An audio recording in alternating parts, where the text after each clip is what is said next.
What's up, guys? Thanks for joining me for a new video. Today, I'm joined by an Amazon KDP expert that goes by the name of Sam, and he has made over $55,000 in profit from Amazon KDP in the last 2 years. Today, he's going to shed some light on how you can hopefully replicate and surpass his success. Sam, what's up, man?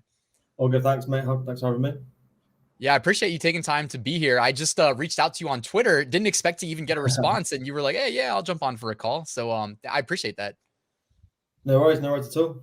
Yeah, so I want to know more about you know what I typically like to ask when I get started actually is let us know about your journey getting started with Amazon KDP before you became, successful. What was it like getting started?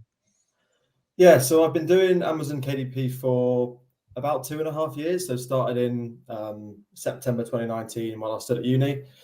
Classic case of being a university student, you have a lot of time and not a lot of money. So I was kind of thinking, how can I put a lot of time into something that might sort out the money problem? And stumbled across KDP actually through a friend. So he was also doing KDP kind of a month or so before I started, and just thought, yeah, I'll just give this a go. I've got nothing to lose. It doesn't cost anything to start with. So yeah, 2.5 years later, I'm still going with it. So it's obviously gone okay. And actually leaving my full-time job at the end of this month to do KDP full-time. So yeah, very lucky. Wow, dude. So that's another little accolade then that you were able to hit those numbers really doing it part-time, and I'm sure you're busy beyond just having a job. You're young, man. So you've got a Yeah. social life going on too. So that's really impressive. Yeah, so it's taken a lot of working out the balance between finding time for KDP and obviously everything else that's going on. But I think it's the sort of thing, if you just chip away at it as you go along, you'll be fine in the long term. Yeah, that's a great perspective. And that's honestly like pretty much the same words I use. It's just like, yeah, Yeah. just don't give up and keep chipping away. You know what I mean? Like once you That's it. kind of have the plan of like how it all works and how other people are being successful, it's Amazon. The pie is huge. The pie is like, Exactly, yeah. I have a bunch of statistics. I wish I had like, I don't know. Do you know what Jungle Scout is by chance? The research tool? Yeah, I have used Jungle Scout. I don't think it's necessarily as applicable to KDP as it is FBA, but yeah, I'm aware of what it is. Yeah, for sure. I would, yeah, like they're probably not as nearly as good for KDP as FBA, but Yeah, they do like quarterly reports and they'll come up with like really good just data on Amazon as a platform. And it's like, all of the point I was trying to make was, you had a friend that taught you about KDP. He didn't just try to keep it a secret for himself because yeah, like exactly. the likelihood of you guys stepping on each other's toes as KDP sellers is like it's almost non-existent, Yeah, and to be fair, actually, we've got quite a good, in a way, that's quite a lucky thing we've had, because you might see it as doing the same sort of thing with your friends as, you've got more competition, you'll be treading each other's toes. In reality, there's so much stuff on Amazon, so many niches you can go into. It's very rare you actually do tread each other's toes. And we are quite careful with what we do. And also the thing that a lot of people don't really realize is if there's two of you doing it, or even three of you, you all make different mistakes. So you can all learn from each other's mistakes really quickly. So rather than me having to make 3 different individual mistakes where I learn from and it sets me back, 2 of those mistakes have already been made by someone I know. They fed me back, basically, don't do this. Or on the flip side, things that have gone well, and we kind of learn at 3 times the pace, if that makes sense. So Yeah, of course. yeah, it's definitely a benefit doing with other people. I think a lot of people are scared to do it with other people because they see extra competition and they don't want people necessarily to be taking any sort of sales. But in reality, there's so much out there, and you probably gain more from doing it with someone than you do just going on your own. So yeah, definitely, that's a benefit of not just going on your own. Yeah, that's a great tip, man. And you're lucky that you've got people that you're close with that are interested in this stuff. Cause like you can imagine, man, I've told so many people about these passive income stuff that I do. And I was talking about it when I initially got started early 2017, late Yeah, 2016, and nobody cared. You know what I mean? Like they just didn't care. And now it's like they yeah, see me and my life and my lifestyle. Now they're like, oh, I should have listened. When are you going to teach me more? And I'm like, yeah, you're not serious though. But yo, I want to know more like, before we get into like giving the KDP sellers that are watching some really good tips, like just let me know, what was the biggest challenge you faced initially getting started?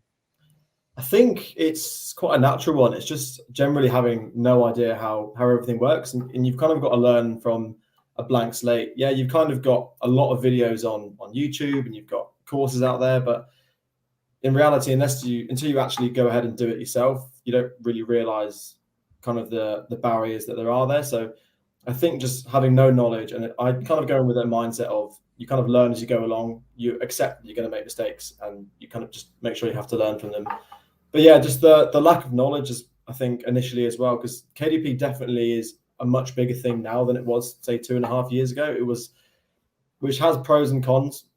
Obviously, the pros are there's less competition back then, but at the same time, there's not as many people out there to guide you. So having looked on Twitter back then, there weren't many people who were giving tips and things like that. So that's kind of why I want to do what I'm doing on Twitter to help people out who are in the same position as me 2.5 years ago and have a bit of guidance. Because I think that was the main thing starting out, was just the complete lack of, I think, general knowledge really on Amazon KDP. There wasn't a huge amount of people doing it and therefore spreading the same sort of knowledge.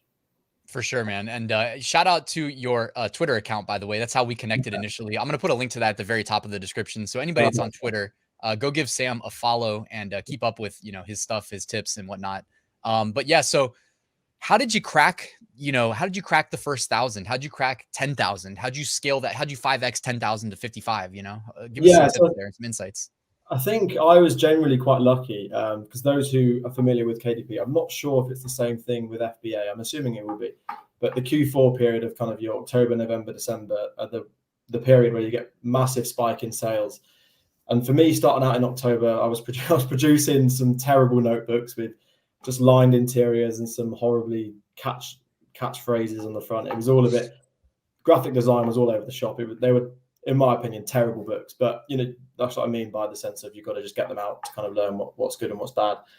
But we were very lucky in the sense that because it was in the Q4 period, you kind of got away with not so great books and still saw sales. Whereas if we'd started in, say, February time, the same quality of books wouldn't really have got anywhere. For sure. And that's where it's really easy to give up. Initially, when you put a few months work into something and you're not seeing any results at all, it's easy to give up. But at least in my situation, I saw a little bit of what possibly could become of it because we had the Q4 spike. At the time, I thought, this is really easy. 3 months in, I made my first £1,000 in the first 3 months, but obviously that includes your November and December. Yeah. At the time, I thought, great, this is easy. 3 months, I've made £1,000. I'm going to be millionaire in 2 years' time. But then the January lull hits, and then February, March, you kind of realize that actually these 3 months you have been publishing in are definitely not what the normality is. So that was the interesting part about kind of the first £1,000. But then obviously the second 1,000 was a lot more difficult because you go into these lower performing months and it takes a bit more time. But that was kind of how we started in the first couple of months.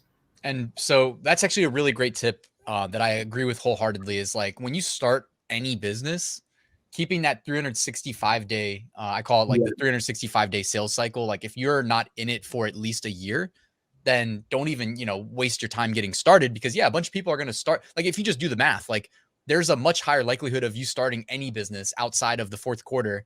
And so like people give up because they didn't instantly get successful. It's ridiculous. I got lucky though, man. I started KDP in October of 2019 and had very similar success like right away, man. Like I did like 3,500 profit in 3 months and I was like, whoa, KDP is amazing. And then it just kind of like normalized. That's it. You see the bit of the lull. But I think it's important as well with the whole being active on Twitter and the whole social media stuff. You see a lot of people who are smashing it and they have been doing it for quite a while. But if you're just starting out and you're seeing all these numbers, you're wondering why you're not getting them and you just assume that I must be doing it wrong, and then people quit. But you've got to give it the full year, go through all the cycles of the 365 days, the peaks and the troughs of the seasonality and things like that, and then you can really assess yourself and see if it's worth pursuing. But from my experience, if you do give it a genuine year of putting the hours in and working hard and doing it properly, then you definitely will see results of it. Yeah, it's a great tip. And for everybody watching that maybe is interested in KDP, I know a lot of people that subscribe to my channel have heard of it. And man, we get excited about just all the ways that you can make money online. So I'm sure people probably have it on the to-do list of like do KDP at some point, but they haven't started. Like for anybody that's looking to get started, like, do you mind sharing with them? I guess number one, I know a lot of people ask about opening an account. So I mean, if you want to shed light on what it takes to open a KDP account, I know that that's probably a question that you would get otherwise. And by the way, guys, feel free to hit us up in the comments with questions or feedback. Sam was saying that he might be open to like coming back in the future for a longer video. So if that's something you guys are interested in, let us know. But can you let us know about opening an account? And then once you're in KDP, like maybe what type of book you would launch as your first book? Yeah, so ironically, the actual opening the account was quite difficult. It's you just literally just type in Amazon KDP and there's a link at the top. You just follow that in. It's relatively straightforward, but there is a point where you have to fill in some sort of tax information, and that can be quite confusing and was definitely a stumbling block for me. I kind of thought. So where are you at? Where do you live? I think that may have something to do with it. Yeah, so I'm based in the UK. Okay. I'm in the Midlands in the UK. So I think if you're in the US, it's much easier because it's obviously a US platform. You just have to provide your generic US stuff, but it's something like a TIN number that I'd never heard of. I think in the UK that basically means it's your what's it called? Your like your tax ID number, your social. Yeah, we call it Social Security here. I don't know what y'all call it. I can't remember what it's called off the top of my head. Your government ID. Like we look at each other, we see humans. The government sees us as tax cattle with a ID. Yeah. You know? It's it will come to me actually, but yeah, it's a number you get on all your pay slips and stuff like that. But yeah, you just put that in, and then it's set up, and it's once you've got that, it's quite easy. But it doesn't tell you anywhere online that that's the number you need to put. Oh, your national insurance number. That's it. Gotcha. So in the UK, it's your national insurance number. But obviously in America, you don't get told that it's some TIN number. So in terms of that, that's the major sticking point when opening an account. Aside from that, it's relatively straightforward. And then there's no application. I just want to, sorry to cut you off, but it's like we do a lot of like merch by Amazon, and there's like a long waiting process, and you may get in, you may not. With KDP, it's pretty much like, if I remember correctly, you just kind of you hit next, provide the information, and then you're kind of in, right? Yeah. So I haven't tried it 2.5 years on, but I'm assuming it's the same sort of thing. There's very little barriers. It's just that it is quite a complicated process, and I do get quite a few messages on Twitter of people saying what to do at this point, and it's always the same point of the national insurance number bit. So yeah, that's the bit. And then the second part of your question, what I do to start with, I touched on earlier with the whole idea of just getting familiar with the whole process of uploading and how the whole KDP thing works. The best bet, I think, is to start with just lined notebooks. So you can go online, and there's loads of different places you can go to. If people message me on Twitter, I give them a free template of an A4 interior that I've got from a website called Tangent Templates, which just gives you a downloadable A4 lined interior. You do have to pay for that, which is why I kind of give it to people for free if they just drop me a message. But there's there's free software. I think BookBolt, they can get free templates from. So there's loads of stuff online. But yeah, I'd definitely recommend starting with those interiors, and then just make creative, funny covers, or don't necessarily have to be funny, but some sort of pun that you can see someone buying for a family member for Christmas or for a birthday, and just sticking to simple journals where the keywords are relatively straightforward. It's just generic journal keywords and some sort of topic before going really in depth into the stuff that can make a lot more money, but it's just a bit more confusing, and definitely worth getting to grips with the KDP system, doing simple things initially than going straight into the complicated stuff.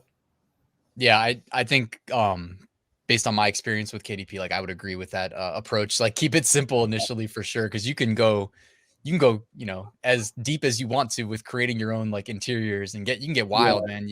But like initially, you know, there's free pre-made interiors out there, Tangent Templates. I use them. I use BookBolt. BookBolt has a decent library of free interiors. They just do a really good job of hiding them. Yeah, you know? it does. I think the key thing with that when you start off with is to accept that the books you produce are going to be pretty bad. They're not going to be great. Same with anything you start when you're fresh. The first thing you always do is rubbish. You'll look back at it in a few years and think, God, how on earth did I think that was going to sell? But just put them to one side, get 10 to 20 books out, and you'll find your 20th book will be significantly better than your first. Just keep churning them out, and then kind of assess where your sales are at. You'll probably find that there are one or two that are making you sales, and you can kind of look into there and think, what's specific about those books that the other books don't have, and then kind of hone in on that, and then gradually become more familiar with what sells on Amazon, efficient ways of doing the whole business. So yeah, just starting with lined journals is definitely a good place to start. And then once you've got a fair amount of income from that, so I think I stuck with lined journals for the first 9 months. I think I made 1,500-ish in total before I started branching out into higher content stuff. So there's definitely no rush to jump into the complicated stuff. Just keep it simple, get to know the basics, and how the whole business model works, and then you can kind of jump out and go for more complicated stuff. Yeah, it's great advice, man. And I know you have to go kind of soon, but I wanted to ask you before you leave, man, like, are you using ads? Like, if you're using ads, like, to what extent do you mind sharing? We don't need like an in-depth ad strategy because, like, you know, if you want to come back later, maybe share that. If everybody wants you to come back, let us know in the comments. But what's up with the ads? So yeah, I think ads are one of those things where people rush into wanting to do ads.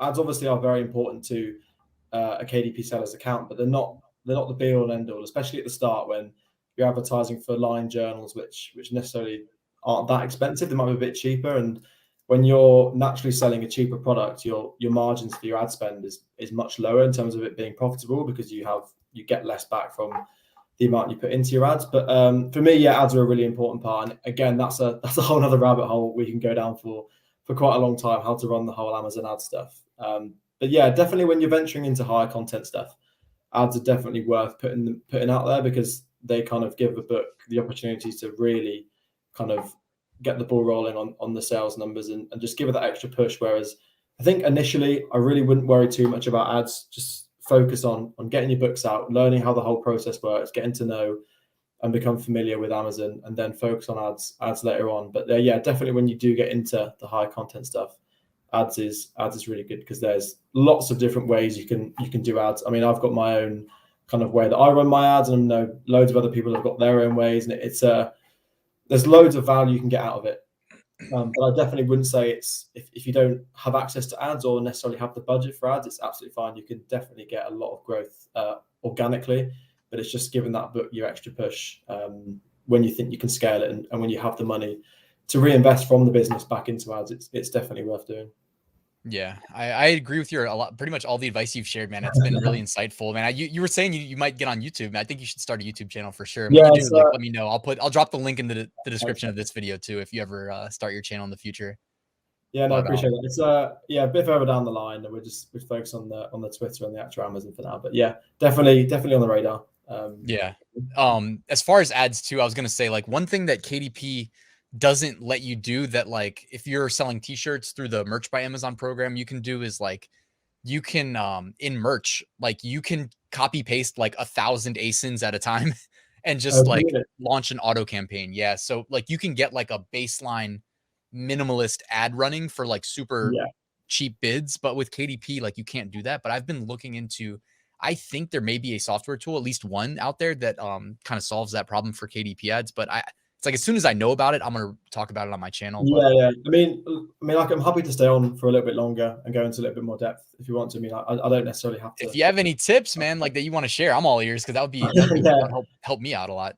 Yeah, I think initially with ads, it's very easy to overcomplicate it. There's so much you can go down into. But one thing I always say to people who want to know about just starting off is just auto ads. So essentially, what auto ads will do is you'll just put if I set up an auto ad for one of my books, what will generally happen is I have to set a kind of a default bid. So for those who don't know how the whole bidding process works, basically you set a default bid of, say, 20 pence, and then if your bid is higher than someone else's bid, you win the advertising space at the top of Amazon or somewhere on the Amazon page, in a very whistle stop explanation of what a bid is. Yeah. And then in terms of an auto ad, you can just set your bid at a very low number. Something like 20p is quite low.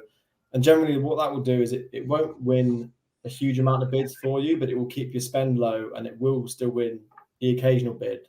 And then you kind of get to know what search terms are coming up for your book, which ones people are clicking on, and then you can then go into negative kind of keywords with that. So you can do keyword ads, product ads, and category ads. But I think initially, just starting out, just an auto kind of does everything for you. You set your default bid, and you can just forget about your book.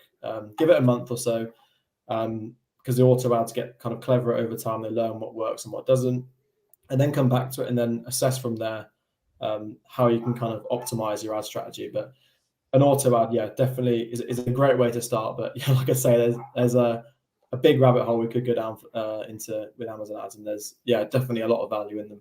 Yeah, it's the auto campaigns, man. They're underutilized by a lot of sellers because initially it is kind of painful to watch Amazon like waste your money on the keywords that maybe aren't as relevant. But, like, keep in mind, like, Amazon wants to serve they care most about the end user experience, right? Like the customers. Yeah, of course. And they're not trying to put like irrelevant ads in front of people. So like when they're Yeah. showing your ads on keywords and it's not working, well, yeah, like they're gonna scale that back. And like you were mentioning too, grabbing some keywords that aren't performing well and adding them to a negative keyword list so that you're not, it doesn't have the chance to waste your money on them anymore. And then grabbing the ones that perform well and moving them from an auto campaign to a manual is yeah. So that's kind of the more detailed start of Amazon ad strategy. But yeah, the one thing that's worth noting is actually the keywords that your auto ad will test for, the keywords you put in your 7 keyword boxes when you upload on Amazon.